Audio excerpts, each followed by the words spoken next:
বর্তমানে আমরা যে সময়টি অতিবাহিত করছি, যে আমাদের মাঝ থেকে শাবান মাসের গুরুত্বপূর্ণ দিনগুলো অতিবাহিত হয়ে যাচ্ছে।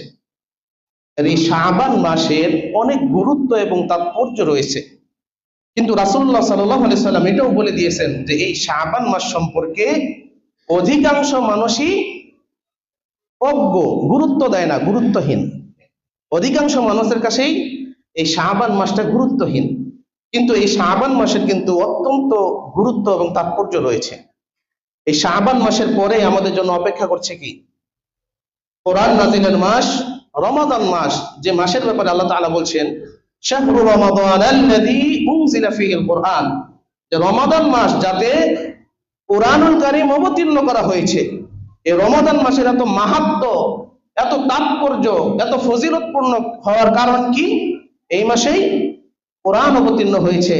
একটা আলোচনা, একটা কথা আমি সংক্ষিপ্তভাবে মনে করিয়ে দিতে চাই। আমাদের অনেকেরই জানা, হয়তো অনেক সময় শুনেছিও, যে এই কোরআনটা এমন একটা গ্রন্থ, এই কোরআনের সাথে যেই জিনিসেরই সম্পর্ক সেই জিনিসটাই সম্মানিত। বাহ্যিক দিক থেকে যদি দেখি, যে আমরা যারা জুতা পরি, দামি জুতাগুলো তৈরি হয় কি দিয়ে? চামড়া দিয়ে। চামড়া দিয়ে তৈরি হয় না? চামড়া দিয়ে যে জুতা তৈরি হয়, সেই জুতা কিন্তু আমাদের পায়েই থাকে। কিন্তু সেই চামড়া দিয়ে যখন কোরআনুল কারীমের কভার বানানো হয়, তখন কি সেই চামড়ার, কোরআনের সাথে সাথে চামড়ার মর্যাদাটাও কি বেড়ে যায়? সেটাকে কিন্তু কেউ অসম্মান করে না, ফেলে দেয় না। অনুরূপ ভাবে যত ফেরেশতা আছে, সকল ফেরেশতার মধ্যে সবথেকে সম্মানিত ফেরেশতার নাম কি? জিবরিল আলাইহিস সালাম। ঠিক আছে, উনি কিন্তু আল্লাহ রাব্বুল আলামিনের পক্ষ থেকে এই কোরআনটা রাসূলুল্লাহ সাল্লাল্লাহু আলাইহি ওয়াসাল্লাম পর্যন্ত বহন করে নিয়ে আসছেন ওহী আকারে। যত নবী রাসূল আছে তার তো কোনো হিসাব নাই, যদিও হিসাব দেওয়া হয় যে এত লক্ষ পয়গম্বর, ওগুলোর কোনো ভিত্তি ইসলামের মধ্যে নাই। যত নবী রাসূল আল্লাহ রাব্বুল আলামিন আদম আলাইহিস সালাম থেকে শুরু করে এই পর্যন্ত প্রেরণ করেছেন, সকলের মধ্যে কার মর্যাদা সবথেকে বেশি? মুহাম্মদুর রাসূলুল্লাহ সাল্লাল্লাহু আলাইহি ওয়াসাল্লাম। কি জন্য বেশি? এই কোরআনটা তার উপরেই অবতীর্ণ করা হয়েছে, নাজিল করা হয়েছে।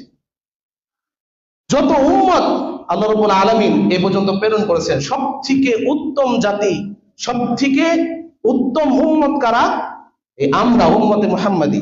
কি জন্য? এই কোরআনুল কারীমটা আল্লাহ তাআলা আমাদের জন্যই অবতীর্ণ করেছেন। এবং বর্তমান আমরা যারা এখানে আছি, নারী পুরুষ, বর্তমান দুনিয়াতে যত মানুষ আছে তাদের মধ্যে উত্তম কারা? রাসূলুল্লাহ সাল্লাল্লাহু আলাইহি ওয়াসাল্লাম বলছেন খায়রুকুম মান তাআল্লামাল কুরআনা ওয়া আল্লামা, যে তোমাদের মধ্যে সর্বোত্তম সেই ব্যক্তি যে কি করে? নিজের কোরআন মাজিদ শিক্ষা করে এবং অপরকে শিক্ষা দেয়। তাহলে এই কোরআনের সাথে যেই জিনিসের সম্পর্ক সেটাই সর্বোত্তম। সর্বোত্তম ব্যক্তি যদি সে হয় যে কোরআন শিখে এবং অন্যকে শিখায়, তাহলে যে কোরআন নিজেও পড়তে পারে না এবং শিখার চেষ্টাও করে না, সে কোন প্রকারের ব্যক্তি? তাহলে সর্বনিকৃষ্ট ব্যক্তি কে বলেন তো? যে কোরআন পারে না এবং শিখার চেষ্টাও করে না। এই কাতারে আমরা কতজন আছি আমাদের একটু চিন্তা করতে হবে। অনেক মানুষ আছি আমরা, আমাদের বয়স 40 পার হয়ে গেছে, 50 পার হয়ে গেছে। সব সময় চায়ের আড্ডা থেকে শুরু করে যে কোনো সময় কথা বলতে সময় আমরা আফসোস করি যে আমাদের বয়সটা এত হয়ে গেছে, কোরআন পড়ার সুযোগ পাই নাই, ছোটবেলায় সুযোগ হয় না, এর জন্য কোরআনটা পড়তে পারি না, কি আফসোস। অথচ 60 বছর বয়সে হয়ে গেছে, এই যে মুখে আফসোস করতেছি আমরা, তবু যে শিখার যে চেষ্টা সেটা এখনো শুরু করতেছি না। শিখার কোনো ইচ্ছা নাই, শুধু আফসোস আছে। আবার অনেক মা বাবা আছি আমরা আফসোস করি যে আমি কোরআন পড়তে পারি না, ছোটবেলায় সুযোগ হয় নাই, অথচ তার সন্তানও কোরআন পড়তে পারে না। আমার সুযোগ হয় নাই, তাহলে সেই আফসোসটা যদি আমার সত্যি সত্যি থাকতো, তাহলে আমার সন্তানকে সর্বপ্রথম আগে আমি কোরআন শিক্ষা দিতাম না? আমিও পারি না, আমার সন্তানও পারে না, আবার আফসোস করি মুখে মুখে যে কোরআন পড়তে পারি না, আফসোস। আসলে ওই আফসোসটা আমাদের জিহ্বা পর্যন্তই থাকে, কণ্ঠনালীতে অন্তর পর্যন্ত কখনো যায় না। ওটা আসলে মন থেকে আফসোস না, ভদ্রতা স্বরূপ বলতে হয় মুখে, তার জন্য আমরা আফসোস করি যে কোরআন পড়তে পারি না, আফসোস। আমার কথাটা অনেকেই নিজের জীবনের সাথে মিলিয়ে দেখবেন যে যতবার আমরা আফসোস করি ততবার যদি চেষ্টা করতাম, এই যে রমাদান মাস আসে, জামায়াত সুবহানে আহলে হাদিসের, বাংলাদেশ জামায়াত আহলে হাদিসের একমাত্র অঙ্গ সংগঠন জামায়াত সুবহানে আহলে হাদিস, এখান থেকে প্রত্যেকটা মসজিদ ভিত্তিক বয়স্কদের জন্য ফ্রি কোরআন শিক্ষা কোর্স চালু করা হয়। কয়জন মানুষ আছে যারা কোরআন পড়তে পারি না এখানে বসি? সংগঠনের কথা বাদ দিলাম, অনেক জায়গায় বিভিন্ন ভাবে রমাদানকে কেন্দ্র করে কোরআন শিক্ষার আয়োজন করা হয়, সেখানে কিন্তু সেই পরিমাণ শিক্ষার্থী পাওয়া যায় না। আমি নিজেও কুষ্টিয়াতে থাকা অবস্থায় 2 বছর এরকম চালু করেছি। প্রথম দিকে 5-6 রমজান পর্যন্ত কিছু শিক্ষার্থী পাওয়া গেলেও পরবর্তীতে আর কাউকেই পাওয়া যায় না। অর্থাৎ আল্লাহ এবং আল্লাহর রাসূল যেটাকে সম্মানিত বলেছেন, যে এই কোরআনটা সম্মানিত, কোরআনের সাথে যারা সম্পর্কিত তারাও সম্মানিত, আমরা বাহ্যিক দৃষ্টিকোণ থেকে কোরআনের সাথে যারা সম্পর্কিত তাদেরকে আমরা খুব একটা সম্মানিত মনে করি না, কোরআনের বাহিরের দিকটাকে বেশি সম্মানিত মনে করি। আজকে আমরা মুসলিম বেশি না অমুসলিম বেশি বাংলাদেশে? একটা স্কুলে গেলে যতজন ছাত্রছাত্রী দেখা যায়, কোরআন হাদিসের শিক্ষা কেন্দ্রে গেলে তার কয়েক ভাগের 1 ভাগও ঠিক মতো পাওয়া যায় না। আবার আমরা আফসোস করি আমাদের দেশে এটা ইসলাম কায়েম নাই, অমুক নাই তমুক, কিন্তু আমরা যে পরিবারের কর্তা সেই পরিবারেও কিন্তু ইসলাম কায়েম নাই, সেটা নিয়ে আমাদের চিন্তা নাই। রাষ্ট্রে ইসলাম আছে কি না আছে এটা নিয়ে প্রায় প্রত্যেক জুমাতেই দেখা যায় বাইতুল মুকাররমে কত মিছিল বিক্ষোভ কত কিছু হচ্ছে। ইসলাম কায়েম করার জন্য এত মিছিল বিক্ষোভ যারা করে তাদের মধ্যেও অধিকাংশ লোক ওই দিনও ফজরের সালাতটা আদায় করে নাই। এবং আজকেও এই জুমাতে এত মানুষ দেখা যাচ্ছে, যদিও একটা শহর অঞ্চল, অনেক দূর দূরান্ত থেকে লোক আসেন, তবু ফজরের সালাতে যতজন লোক ছিল জুমার সালাতের তুলনায় সেটা কিছুই না বলা চলে সকল মসজিদেই। কিন্তু ইসলামিক কোনো দাবি আদায়ের জন্য যদি আন্দোলনের ডাক দেওয়া হয় সেখানে লোকজনের অভাব নেই, কিন্তু নামাজ পড়তে বড়ই অলসতা, বড়ই কষ্ট। আন্দোলন করতে কারো কষ্ট লাগে না। যাই হোক, আলোচনা ওইদিকে বাড়াবো না। যে এই আমাদেরকে এই কোরআনকে গুরুত্ব দিতে হবে। সামনে রমাদান মাস আসতেছে, আমরা কেউ এই নিয়ত করব না যে রমাদান থেকে ভালো হয়ে যাব, কারণ রমাদান পর্যন্ত আল্লাহ তাআলা আমাদের হায়াত রেখেছেন কিনা সেটা কিন্তু আমরা কেউ নিশ্চিত ভাবে বলতে পারবো না। আমরা জানি না আমরা কতদিন বাঁচবো।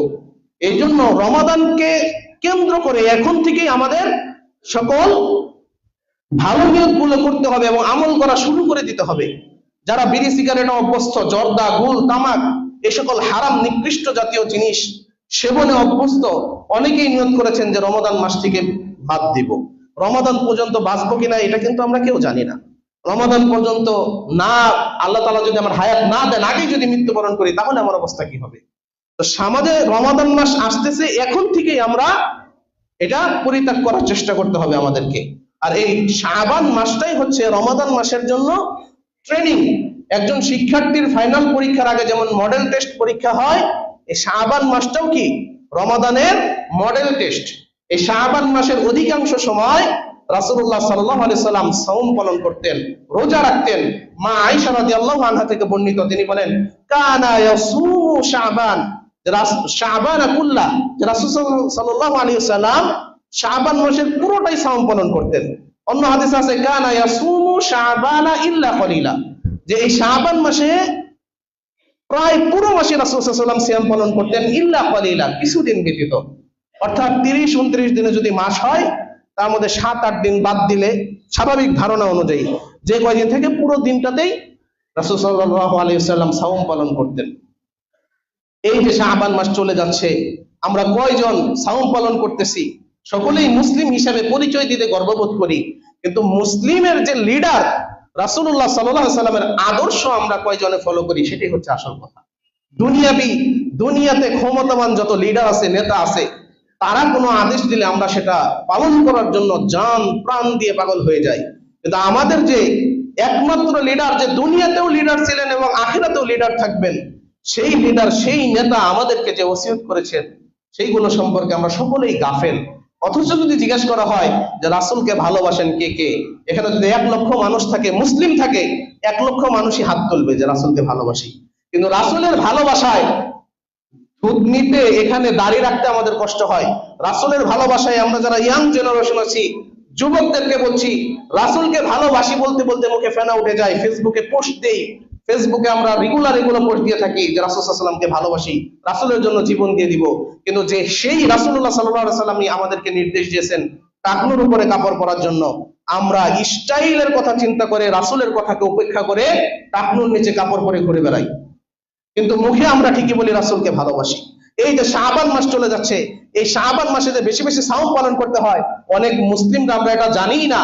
এজন্য রাসূল সাল্লাল্লাহু আলাইহি ওয়াসাল্লাম বলেছেন যে শাবান মাস সম্পর্কে অধিকাংশ মানুষই অমনোযোগী। আর এই শাবান মাস এমন একটা মাস, যে মাসে বাৎসরিক আমলের রিপোর্ট আল্লাহ রাব্বুল আলামিনের কাছে পেশ করা হয়। যে মাসে কি করা হয়? বাৎসরিক আমলের রিপোর্ট আল্লাহ রাব্বুল আলামিনের কাছে পেশ করা হয়। আমরা জানি যে 24 ঘন্টা অর্থাৎ দিন রাতের মধ্যে দুইটা গ্রুপ ফেরেশতা দুনিয়ার জমিন বিচরণ করেন। সেই গ্রুপটা বদল হয় দুই টাইম, একটা হচ্ছে ফজরের টাইম আর একটা আসরের টাইম। এটা হচ্ছে কি দৈনন্দিন যে রিপোর্ট আছে সেগুলো নিয়ে তারা আল্লাহ রাব্বুল আলামিনের কাছে চলে যান। এজন্য ফজরের সালাত আর আসরের সালাতের অন্যতম গুরুত্ব রয়েছে, যে আমাদের আমলটা যখন রাসূলুল্লাহ সাল্লাল্লাহু আলাইহি ওয়াসাল্লাম আল্লাহ রাব্বুল আলামিনের কাছে পেশ করা হবে, তখন যেন আমরা সালাতরত অবস্থায় থাকি ফজরের টাইমে এবং আসরের টাইমে। এবং সাপ্তাহিক যে আমল আছে, এই আমলও দুইবার আল্লাহ রাব্বুল আলামিনের কাছে পেশ করা হয়। সেটি হচ্ছে কি, আমি সংক্ষিপ্তভাবে আলোচনা করে শেষ করতেছি, কারণ এখানে তো আমি রেগুলার আলোচনা করি না, একদিনই আলোচনা করি। ওইভাবে ধারাবাহিক করতে গেলে কোনো জিনিসই শেষ দিতে পারবো না। এই জন্য সংক্ষিপ্তভাবে আলোচনা করতেছি যে সাপ্তাহিক আমল দুই দিন আল্লাহ রাব্বুল আলামিনের কাছে পেশ করা হয়, একটা হচ্ছে সোমবার আর একটা হচ্ছে বৃহস্পতিবার। এজন্য এই সোমবার আর বৃহস্পতিবার প্রায় সবসময় রাসূলুল্লাহ সাল্লাল্লাহু আলাইহি সাল্লাম সাওম পালন করতেন, রোজা রাখতেন। এবং তিনি এটাও বলেছেন যে আমি পছন্দ করি যে আমার আমলটা যখন আল্লাহ রাব্বুল আলামিনের কাছে পেশ করা হবে, তখন আমি আনা সাইম, আমি রোজাদার অবস্থায় থাকবো। ঠিক তেমনি ভাবে মাসের আমল, এক মাসের আমলটা আল্লাহ রাব্বুল আলামিনের কাছে পেশ করা হয়। সেটা হচ্ছে আয়ামে বীজের যে সিয়াম রয়েছে, প্রত্যেক আরবি মাসের 15, 16, 13, 14, 15, 13, 14, 15 এই তিনটা দিন রাসূলুল্লাহ সাল্লাল্লাহু আলাইহি ওয়াসাল্লাম সবসময় সাওম পালন করতেন। আমরা কয়জন করি? এবং বাৎসরিক আমলটা আল্লাহ রাব্বুল আলামিনের কাছে পেশ করা হয় কি এই শাবান মাসে। এজন্য এই শাবান মাসেও রাসূলুল্লাহ সাল্লাল্লাহু আলাইহি ওয়াসাল্লাম বেশি বেশি সাওম পালন করতেন। দেখুন ইসলামের বিধানটা কত সুন্দর। রাসূলের আদর্শ যদি আমরা গ্রহণ করি, সকল ক্ষেত্রেই আমরা সুবিধা পাবো। যেমন ভাবে আমরা যদি রেগুলার সোমবার এবং বৃহস্পতিবার সাওম পালন করি, তারপরে মাসিক যে সাওম আছে প্রত্যেক মাসে 3টা সাওম পালন করি, এবং এই শাবান মাসে যদি বেশি বেশি সাওম পালন করি, রমাদান মাসের সাওম কারো নিকটই কষ্টকর মনে হবে না। আমরা অনেক লোক আছি, অধিকাংশ অনেক মানুষ আছি, গত রমাদানের যে সাওম পালন করেছিলাম পরের রমাদান পর্যন্ত আর কোনোদিন একটা সাওম আমরা পালন করি না, এরকম অনেক লোক আছে। তারপর দেখা যায় যে হঠাৎ করে রমাদান মাসে গ্যাস্ট্রিক সমস্যা, পেটের সমস্যা অনেকের দেখা দেয়। অনেকে বলে যে আল্লাহ তাআলার বিধান, এটা পালন করতে গিয়ে এরকম হয় কেন? আপনি যত ভালো ব্র্যান্ডেরই একটা গাড়ি কিনুন না কেন, একটা মোটর সাইকেলই ধরলাম, সেটা যদি 5 বছর রেখে দেন, তারপরে হঠাৎ স্টার্ট করতে যান, স্টার্ট হবে না? সার্ভিসিং করা লাগবে। আর যদি মাঝে মধ্যে এটা চলমান থাকে, ইঞ্জিনটা সবসময় সচল থাকবে। ঠিক তেমনি রাসূলুল্লাহ সাল্লাল্লাহু আলাইহি সাল্লাম আমাদেরকে সেই ট্রেনিং দিয়ে গেছেন যে আমরা যদি নফল সিয়ামগুলো বেশি বেশি পালন করি, এবং বিশেষ করে শাবান মাসে যদি বেশি বেশি সাওম পালন করি, রমাদান মাসের সাওমটা কারোর জন্যই কষ্টকর হবে না। কিন্তু আমরা তো এগুলোর ক্ষেত্রে কেউ নাই। রমাদান মাসে ফরজ পালন করা ছাড়া উপায় নাই, এই বিধায় পালন করি, আবার অনেকের কাছে এটা কষ্টকর হয়ে যায়। এজন্য সকলকে অনুরোধ করব যে এই শাবান মাসে আমরা বেশি বেশি সাওম পালন করব। আল্লাহ রাব্বুল আলামিন আমাদেরকে বেশি বেশি শাবান মাসে সাওম পালন করার তৌফিক দান করুন, আমিন। এই শাবান মাসের সাওম যে আমরা রাখবো, নিয়ত করব, এই সাওমটা কিন্তু আমাদের এই শাবান মাসের শুরুর দিকেই বেশি গুরুত্ব দেওয়া হয়েছে, যে দিনগুলো আমাদের কাছ থেকে চলে যাচ্ছে। কারণ অনেক হাদিসে আছে যে মধ্য শাবানের পর থেকে খুব একটা রোজা রাখার প্রতি উৎসাহিত করা হয় নাই।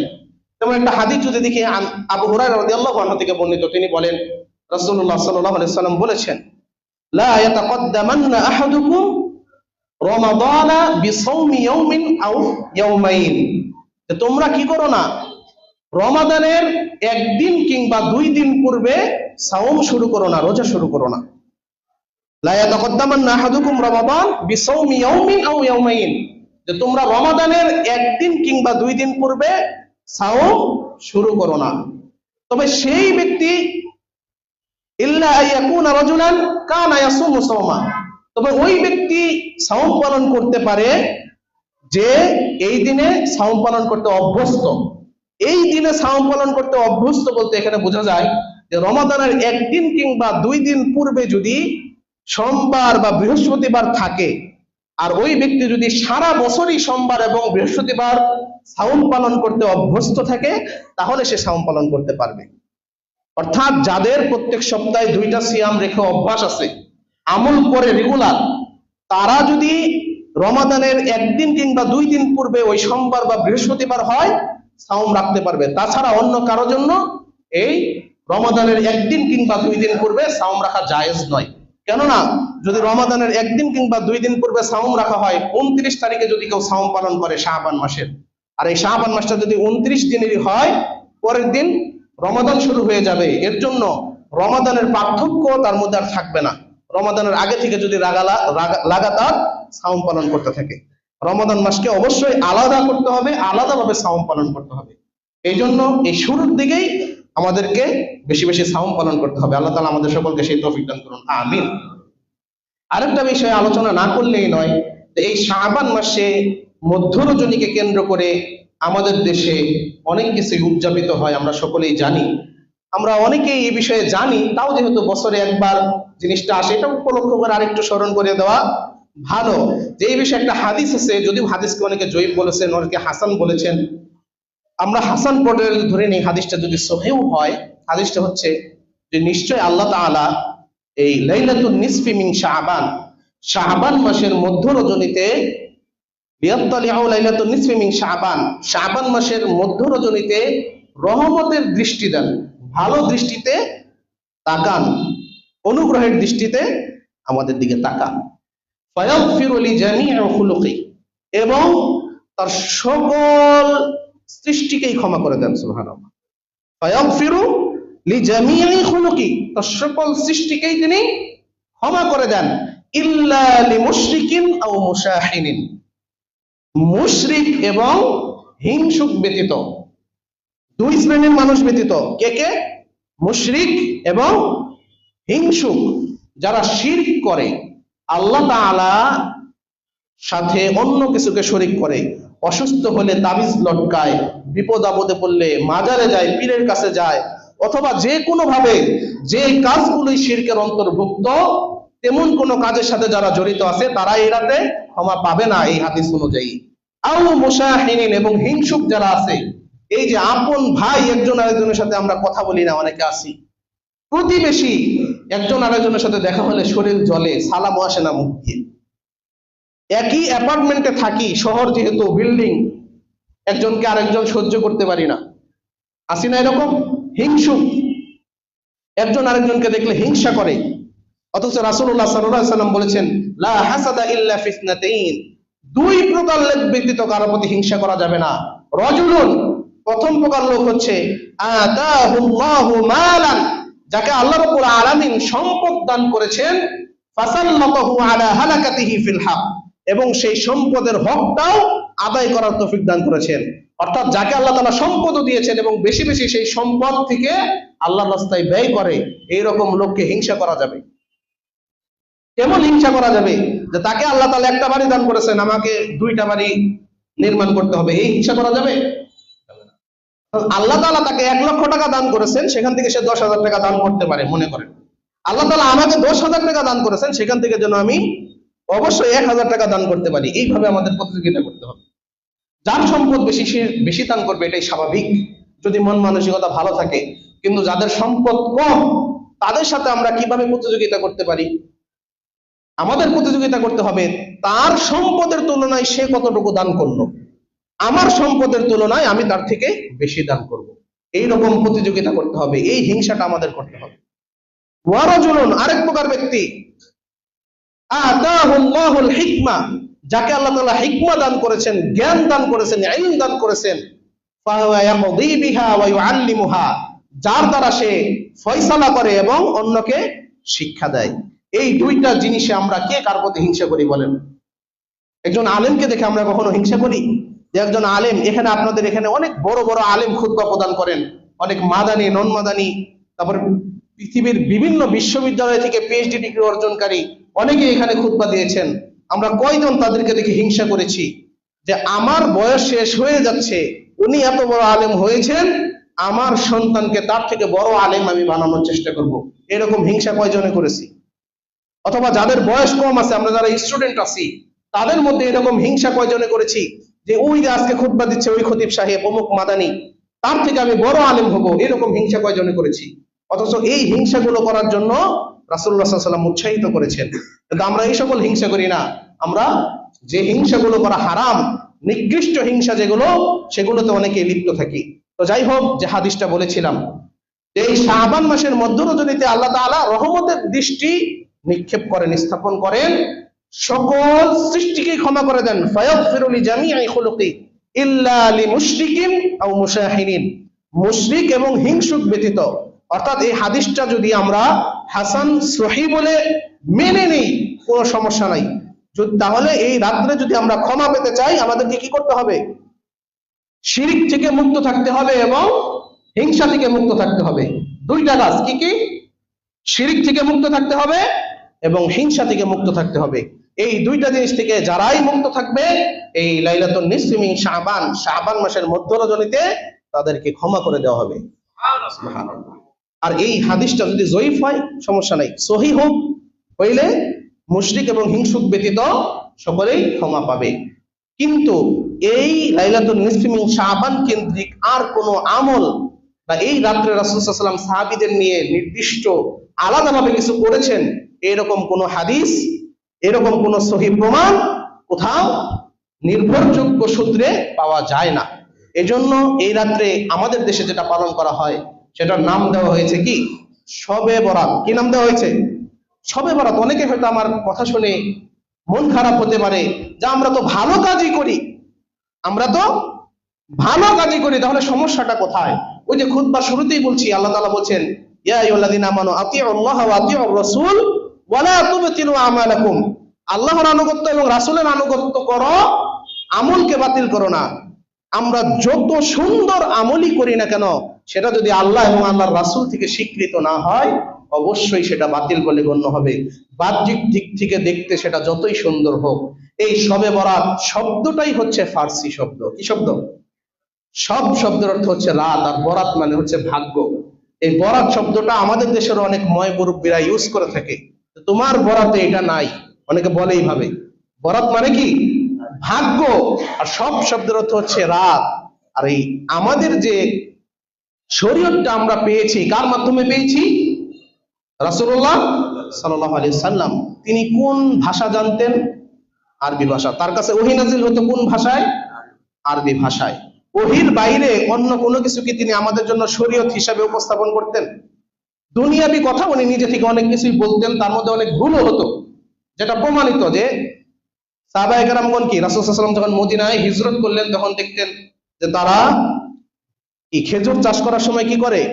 পুরুষ মুকুলগুলোকে কেটে সেই মুকুলগুলো যে আছে সেখানে লাগিয়ে রাখতেন। তো রাসূল সাল্লাল্লাহু আলাইহি ওয়াসাল্লাম তখন নিষেধ করলেন যে এইভাবে করো না, তাহলে আরো বেশি ফলন হবে। পরবর্তীতে সাহাবায়ে কেরামগণ তার কথা শোনাতে ফলন অনেক কমে গেল।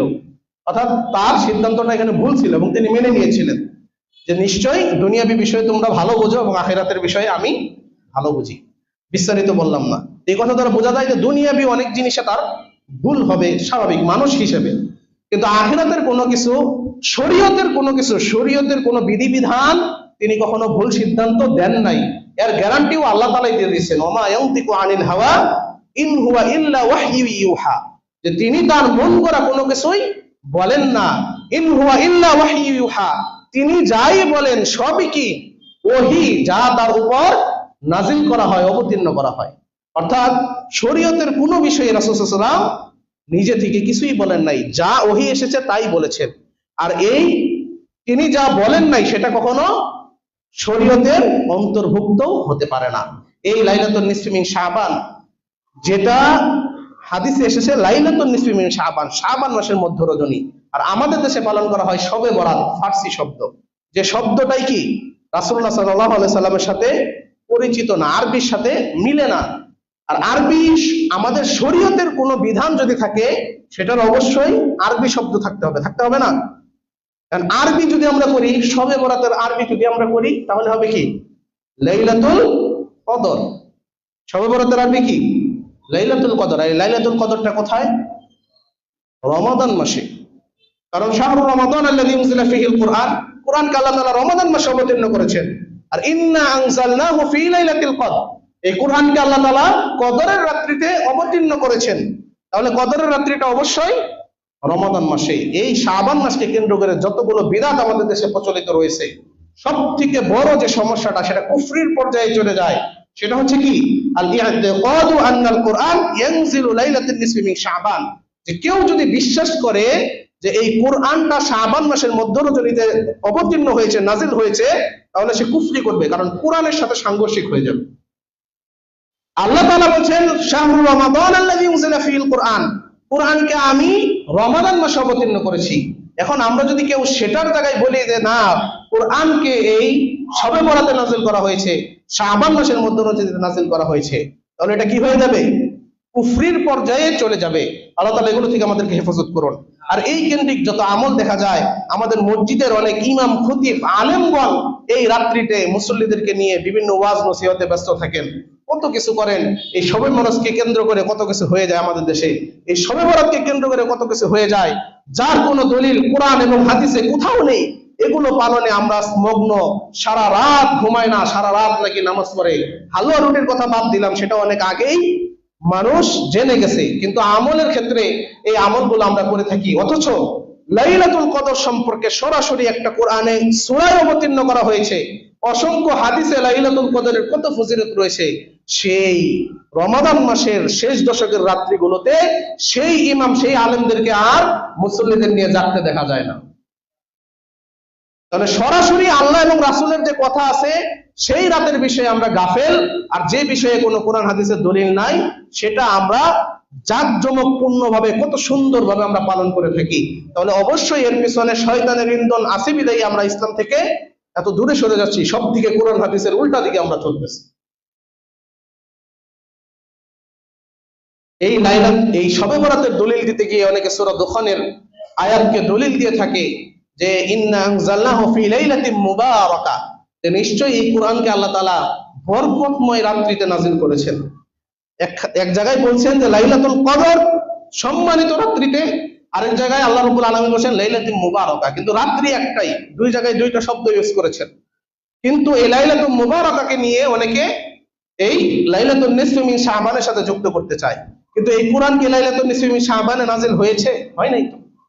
কিন্তু এই আয়াতের ব্যাখ্যা সকল মুফাসসিরগণই লাইলাতুল কদরের দিকেই নিয়ে গেছেন। একমাত্র একজন তাবিঈ, যার নাম হচ্ছে আল্লামা ইকরামা, উনি এই আয়াতের ব্যাখ্যাকে লাইলাতুন নিসফি মিন শাবানের সাথে যুক্ত করেছেন। উনি একজন তাবিঈ ছিলেন, ওনার ভুল হতেই পারে। কিন্তু আমাদের দেশে ম্যাক্সিমাম আলেমগণ যারা শবে বরাতের পক্ষে দলিল দিতে চায়, ওই ইকরামা ওনার ব্যাখ্যা নিয়ে এই ইন্না আনজালনাহু ফী লাইলাতিন মুবারাকার সাথে লাগিয়ে এই শবে বরাতের দলিল সাধারণ মানুষের সামনে উপস্থাপন করে থাকেন। আর আমাদের দেশের অধিকাংশ মানুষ ধর্ম সম্পর্কে অজ্ঞ, ধর্মীয় জ্ঞান দিক দিয়ে একদম গাফেল, কিন্তু ধর্মীয় আবেগের দিক থেকে সারা বিশ্বে এক নাম্বার। ধর্মীয় আবেগের দিক থেকে কি সারা বিশ্বে প্রথম স্থানে আছে এই ভারত উপমহাদেশের লোকেরা, আর ধর্মীয় জ্ঞানহীনতার দিক থেকেও সারা বিশ্বে এক নম্বরে আছে ভারত উপমহাদেশের লোকেরা। হুজুর যা বলে সুর দিয়ে, আবেগ দিয়ে, সেটাই আমরা মেনে নিতে প্রস্তুত হয়ে যাই। আমল করতে বললে সবাই খুশি, কিন্তু সঠিক আমল করতে বললে তখন সমস্যা। খারাপ আমলগুলোকে বর্জন করতে বললে তখনই সমস্যা। আমাদের দেশে এক শ্রেণীর লোক আছে, তাবলীগ করে বেড়ায়, ইসলাম প্রচার করে বেড়ায়, সকলেই তাদেরকে পছন্দ করে। এত পছন্দ করে কারণটা কি? রাসূলুল্লাহ সাল্লাল্লাহু আলাইহি ওয়াসাল্লাম তো তাবলীগ করতেন, অথচ আল্লাহ তাআলা তাকে সতর্ক করছেন, ইয়া আইয়ুহার রাসূল বাল্লিগ মা উনজিলা ইলাইকা মির রাব্বিক, হে রাসূল আপনি প্রচার করুন, তাবলীগ করুন, মা উনজিলা ইলাইকা মির রাব্বিক, যেটি আপনার রবের পক্ষ থেকে আপনার প্রতি নাজিল করা হয়েছে। কিসের তাবলীগ করতে হবে? যা নাজিল করা হয়েছে তাই, তার বাইরে কোনো কিছু তাবলীগ করা যাবে না। ফা ইন লাম তাফআল ফামা বাল্লাগতা রিসালাতা, আর আপনি যদি তা না করেন তাহলে অবশ্যই আপনি কি রিসালাতের দায়িত্ব সঠিকভাবে পালন করলেন না। আল্লাহু ইয়াসিমুকা মিনান নাস, অতঃপর বলছেন আর আল্লাহ তোমাকে কি করবেন? মানুষ থেকে বাঁচাবেন। আল্লাহু ইয়াসিমুকা মিনান নাস, আল্লাহ তোমাকে মানুষ থেকে হেফাজত করবেন। এই কথাটা আল্লাহ তাআলা কেন বললেন বলেন তো? অর্থাৎ রাসূল থেকে শুরু করে এই পর্যন্ত যারাই আল্লাহর পক্ষ থেকে যা অবতীর্ণ হয়েছে, অর্থাৎ কোরআন এবং হাদিসের তাবলীগ যারা করবে, তাদের উপর বিভিন্ন সময় বিভিন্ন বিপদ আপদ আসবে। এই জন্য আল্লাহ তাআলা বলছেন আল্লাহু ইয়াসিমুকা মিনান নাস, আল্লাহ তাআলা তোমাকে কি করবেন? হেফাজত করবেন। কিন্তু আমাদের দেশে এক প্রকার লোক আছে যারা ইসলাম প্রচার করে, সকলেই তাদেরকে ভালোবাসে। যারা জর্দা খায় তারাও ভালোবাসে, যারা বিড়ি খায় তারাও ভালোবাসে, মদ গাঁজা করলেও ভালোবাসে, যারা নামাজ পড়ে না তারাও ভালোবাসে, তাদেরকে দেখলে অনেক সম্মান করে। কি জন্য? তারা শুধু আমল করতে বলে, এটা করেন সেটা করেন, কিন্তু কি করলে আমল নষ্ট হয়ে যায়, কোন কোন কাজ বাদ না দিলে আমল করলেও জাহান্নামে যেতে হবে, সেই সকল বিষয় নিয়ে তাদের মধ্যে কোনো আলোচনা নাই। তারা শুধু ঈমান বৃদ্ধির তালে আছে, যত পারো ঈমান বৃদ্ধি করো, যত পারো আমল করো, ঈমান ধ্বংস হয় কি করলে সেই সকল সম্পর্কে কোনো তাল নাই। অথচ আমরা দেখতে পাই যারা কোরআন হাদিসের তাবলীগ করে, তাদেরকে কিন্তু অধিকাংশ মানুষই সহ্য করতে পারে না, দেখতে পারে না। ডাক্তার জাকির নায়েকের কথা যদি আমরা বলি, সে ভালো মানুষ না খারাপ মানুষ? তার টিভি চ্যানেল বন্ধ হয়ে গেল কোন কারণে? কোন কারণে তার চ্যানেলটা বন্ধ হলো বলেন? কোরআন হাদিসের তাবলীগ করার কারণে। কিন্তু কোরআন হাদিসের তাবলীগ, কোরআন হাদিসের তাবলীগ বাদ দিয়ে যদি সে অন্য কোনো কিছু প্রচার করতো, তার চ্যানেল কিন্তু বন্ধ হতো না। আমাদের দেশের এক চ্যানেল হুজুররাই ওই চ্যানেল বন্ধ করছে, যে হুজুররা স্টার জলসা, জি বাংলা, সঙ্গীত বাংলা সারা দিন তার বাড়িতেও চলতেছে, এটাতে তার কোনো মাথা ব্যথা নাই। মাথা ব্যথা কোনটা নিয়ে? পিস টিভি নিয়ে। মাথা ব্যথা আহলে হাদিস নিয়ে। কি জন্য না? কোরআন হাদিসের তাবলীগ, এটাই, আর কিছু না। আর এই জন্য আল্লাহ তাআলা বলেন আল্লাহু ইয়াসিমুকা মিনান নাস, অর্থাৎ মানুষ তোমাকে নির্যাতন করতে চাবে, আল্লাহ তাআলা তোমাকে হেফাজত করবেন। যে তাবলীগ করলে দেখবেন সবাই ভালোবাসে, যাদের পক্ষে বলতেছেন তারাও ভালোবাসে, বিপক্ষে বললে তারাও ভালোবাসে। মনে করবেন যে আপনার তাবলীগ হচ্ছে না। সঠিক তাবলীগ, কোরআন হাদিসের তাবলীগ যেখানেই হবে, সেখানেই বিরোধী কিছু লোক থাকবেই থাকবে, কিয়ামত পর্যন্ত থাকবে। এবং আমরা বাস্তব চোখে দেখতে পাই, অনেক কোরআন হাদিসের কথা যারা বলে, এইরকম অনেক আলেমের গাড়িতে পীর মাজার পূজারীরা হামলাও করেছে, এই পর্যন্ত অনেকবার করছে না? কিন্তু আল্লাহ তাআলা হেফাজত করেছেন। কিন্তু যে তাবলীগ করলে সবাই ভালোবাসে, ওই তাবলীগ দিয়ে কিন্তু আসলে ইসলামটা ওইভাবে কায়েম করা যাবে না। ওই ফজিলতের বয়ান সারা জীবন করলে মানুষ শুধু খুশি হবে, ওই ফজিলত দিয়ে পরবর্তীতে আর কিছু করা যাবে না। যে সকল কাজ করলে এই ফজিলত গুলো নষ্ট হয়ে যায়, সেই সম্পর্কে আমাদেরকে আগে সচেতন হতে হবে। আল্লাহ তাআলা বলছেন আল্লাযী খালাকাল মাউতা ওয়াল হায়াতা লিয়াবলুয়াকুম আইয়ুকুম আহসানু আমালা, যা আমি মৃত্যু এবং হায়াতকে সৃষ্টি করেছি তোমাদেরকে পরীক্ষা করার জন্য। আই লিয়াবলুয়াকুম আইয়ুকুম আহসানু আমালা, যে তোমাদের মধ্যে থেকে আমলের দিকে কে কত উত্তম, আমলের দিকে কে কত উত্তম। আল্লাহ তাআলা কিন্তু বলেন নাই যে আমলের দিক থেকে তোমাদের মধ্যে কে কত বেশি আমলদার, এটা বলেন নাই। আমলের দিক থেকে কে কত উত্তম সেটাই বলেছেন। অর্থাৎ আমল বেশি না করে যতটুকু করব ততটুকু যেন কোরআন হাদিস মোতাবেক হয়, অর্থাৎ উত্তম আমল যেন হয়, আমলে সালেহ যেন হয়, এটিকে আমাদের চিন্তা রাখতে হবে। এর জন্য এই শবে বরাত, শবে মিরাজকে কেন্দ্র করে সারা রাত জেগে আমাদের কোনো লাভ নাই। এই শবে মিরাজ যারা পালন করে, তারাই আবার কিন্তু বিশ্বাস করে যে আল্লাহ সর্বত্র বিরাজমান। অথচ এই মিরাজের রাত্রিতে আল্লাহ রাব্বুল আলামিনের সাথে সাক্ষাৎ করার জন্য রাসূলুল্লাহ সাল্লাল্লাহু আলাইহি ওয়াসাল্লাম কোথায় গিয়েছিলেন? সাত আসমানের উপরে। মিরাজ অবশ্যই সত্য, কিন্তু মিরাজ কোন তারিখে ঘটেছে, কখন ঘটেছে, এই বিষয়ে স্পষ্ট কোনো দলিল নাই। এর জন্য আমরা মিরাজে অবশ্যই বিশ্বাস করি। কোরআন কারিমে বর্ণিত আছে সুবহানাল্লাযী আসরা বিআবদিহি লাইলাম মিনাল মাসজিদিল হারাম ইলাল মাসজিদিল আকসা আল্লাযী বারাকনা হাওলা। এই রাতের ব্যাপারে কোরআনে আছে, হাদিসে অসংখ্য বর্ণনা রয়েছে, আমরা অবশ্যই বিশ্বাস করি। কিন্তু এটা কোন মাসের কোন তারিখে ঘটেছিল, এর কোনো নির্দিষ্ট বর্ণনা কোথাও নাই। এজন্য রজব মাসের 27 তারিখকে এই মিরাজের রাত্রির জন্য কি করা যাবে না? নির্দিষ্ট করা যাবে না। এবং এই মিরাজের রাতকে কেন্দ্র করে সাহাবায়ে কেরামগণ রাসূল সাল্লাল্লাহু আলাইহি ওয়াসাল্লামের জামানায় কোনো আমল, কোনো স্পেশাল কোনো কার্যক্রম কখনোই চালু ছিল না। পরবর্তীতে এগুলো চালু করা হয়েছে, যার কারণেই এগুলো আমল করা যাবে না, এগুলো হচ্ছে বিদআত। আর আমরা জানি কুল্লু বিদআতিন দালালা, প্রত্যেক বিদআতই হচ্ছে ভ্রষ্টতা, ওয়া কুল্লু দালালাতিন ফিন্নার, আর প্রত্যেক ভ্রষ্টতার পরিণামই হচ্ছে কি? জাহান্নাম। এই জন্য কয়টা বাজে? এই জন্য আমাদেরকে কি করতে হবে? কোরআন হাদিস মোতাবেক আমল করতে হবে এবং সকল প্রকার বিদআত থেকে নিজেকে মুক্ত রাখতে হবে। এবং যে আলোচনা করলাম এই শাবান মাস, এই শাবান মাসে বেশি বেশি আমাদেরকে সাওম পালন করতে হবে এবং সারা বছরই নফল সাওমের অভ্যাস রাখতে হবে। তাহলে এই রমাদান মাসের সাওমটাও আমাদের জন্য সহজ হয়ে যাবে। আমি এতক্ষণ যা আলোচনা করলাম, যদি কোনো ভুল হয়ে থাকে আল্লাহ রাব্বুল আলামিন যেন ক্ষমা করেন। আর আলোচনা থেকে যা বুঝতে পারলাম, শিখতে পারলাম, আমাকে এবং আমরা যারা শুনলাম, আমরা সকলেই যেন আমল করতে পারি। আল্লাহ রাব্বুল আলামিন যেন আমাদেরকে সেই তৌফিক দান করেন। আমিন। আকুলু কওলি হাযা ওয়াস্তাগফিরুল্লাহ লি ওয়া লাকুম ওয়া লিসাইরিল মুসলিমিন ফাস্তাগফিরুহু ইন্নাহু হুয়াল গফুরুর রহিম।